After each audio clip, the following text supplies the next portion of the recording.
Kristen Schuyten. I am a physical therapist with Michigan Medicine, MedSport, and SMTD Wellness Initiative, and I'm also a lecturer with the School of Music, Theater, and Dance.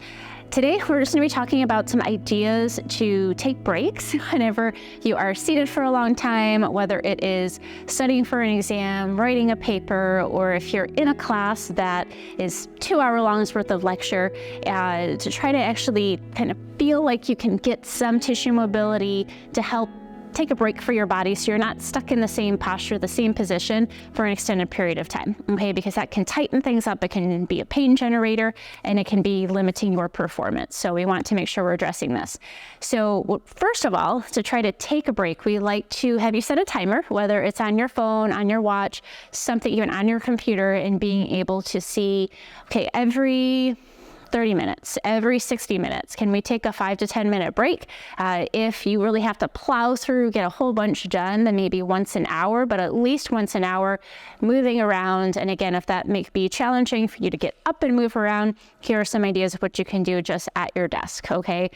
So in looking at what we have in your desk, your residence hall, study lounge, any of those environments, go into the ugly, doing anything up at Pierpont Commons, whatever works, but just some things that we can do seated, and then we'll have a more extensive cool down whole list that you can do if you are then having a class right after a movement class, or if you're in a practice session and have to go right to class, okay? So just right here, what we can do is trying to do just some pelvic tilt. So think about kind of curling and tucking under your pelvis and then coming out. We tend to kind of sit more back like this with a slouch posture, anything like this over top of the computer. So we want to really reverse those whenever we are. And if it's easier for you to take one leg out behind the desk and try to get that tuck, you can also kind of feel a little stretch in your hip flexors too, which like to get tight from being seated for an extended period of time. Okay, so that's a good one just to try to work in through the pelvis. I even like people to think about kind of sitting to one side to another side, start to activate the side body into the hips,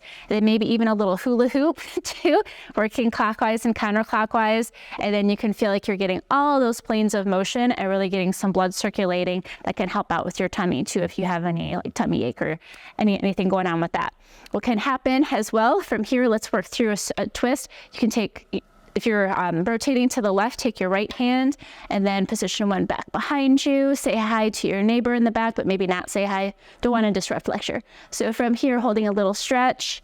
And again, if we're really, really cold, okay, if you haven't had any movement in a while, maybe just holding these for a few seconds at a time versus holding them for an extended period of time because we don't want to cause any injury. All right, so that's seated. You can also do anything with your neck. We have exercises with this too, where you're just looking down, looking up, but first you go into that side bend of your neck, feel the stretch on the side, and then look down, look back up. And again, that's really, really good for tightness that can happen from being on the cell phone for any forward head position or what's being on the computer, okay? So speaking of that position, if this is where you tend to be whenever you're typing or trying to pay attention or listen to the professor, think about maybe sitting back and trying to pinch the shoulder blades together, really trying to kind of put your head back on your neck and aligning the ear to the shoulder to your hip. And that is it's more of a neutral position. It's going to feel real weird, especially seated in a desk because it doesn't like to support for that.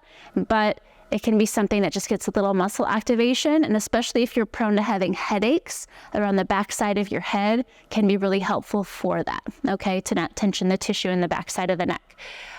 If you have the chance to get out of your seat, okay, let's do it. So from here, you can do the same type of thing, almost going into like a downward dog position and stretching out your low back. You can do this with the palms down. You can also do this with the palms up, and that just gets your shoulders a little bit differently. And then also thinking about trying to do anything across like a child's pose on one side versus the other side to get that whole long into the arms.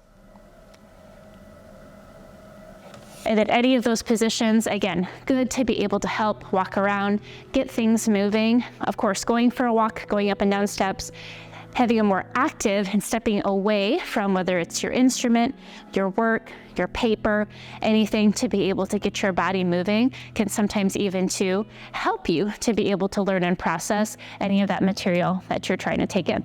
Thanks.